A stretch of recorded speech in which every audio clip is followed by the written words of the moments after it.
2 दिवस चाललेल्या हजारो गरीब शेतकरी महिला आणि पुरुषांप्रती थोडीही संवेदनशीलता न दाखवता पालघर प्रशासन आणि पोलिसांनी अविचारीपणे CPI-M मोर्चाच्या आंदोलकांना जिल्हाधिकारी कार्यालयाच्या विस्तीर्ण आवारात मुक्काम करण्यापासून रोखण्यात आले।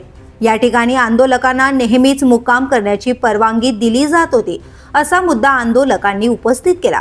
मात्र प्रशासनाने ही मागणी अमान्य केली। त्यामुळे CPI-M ने संपूर्ण जिल्हाधिकारी कार्यालयाला शांततेच्या मार्गाने घेराव घालण्याचा निर्णय घेतला आहे। त्याचवेळी प्रशासनाच्या या निर्णयामुळे जिल्हाधिकारी कार्यालयासमोरचा पालघर व बोईसर दरम्यानचा महत्त्वाचा मार्गही आंदोलकांना रोखावा लागला आहे।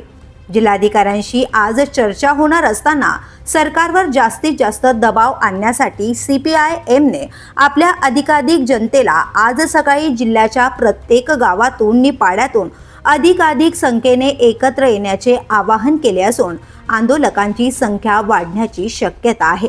त्यामुळे पालघर शहरातील जनजीवनावर परिणाम होणार असून पालघर बोईसर दरम्यान प्रवास करणाऱ्यांना खारेकुरण, दापोली, उमरोळी, कोकणेर, नागझरी अथवा मनोर चिल्हार मार्गे प्रवास करणे भाग पडणार आहे।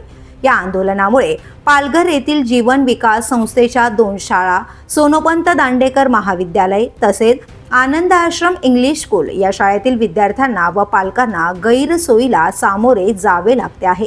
विशेष म्हणजे काही शाळांमध्ये चाचणी परीक्षा सुरू असल्याने पालकांना आपल्या पल्ल्यांना शाळेत पोहोचवण्याचे आव्हान उभे राहिले आहे। पालघर बोईसर मार्गावरील 6 असणे रिक्षा सेवा व ST बस सेवा काल सायंकाळपासून पूर्णपणे बंद आहे। कम्युनिस्ट पक्षाच्या या संघर्षाचे नेतृत्व डॉक्टर अशोक ढवळे, आमदार विनोद निकोले, किरण गहला, रडका कलंगडा, लक्ष्मण डोंबरे, लहानी दौडा, प्राची हातीवलेकर, सुनीता शिंगळा, अमृत भावर, चंदू धांगडा, यशवंत बुधर, गणेश दुमाडा, हर्षल लोखंडे आणि इतर करत आहेत।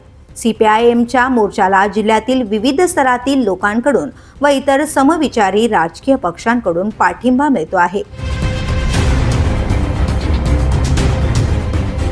The police news bureau, Palghar.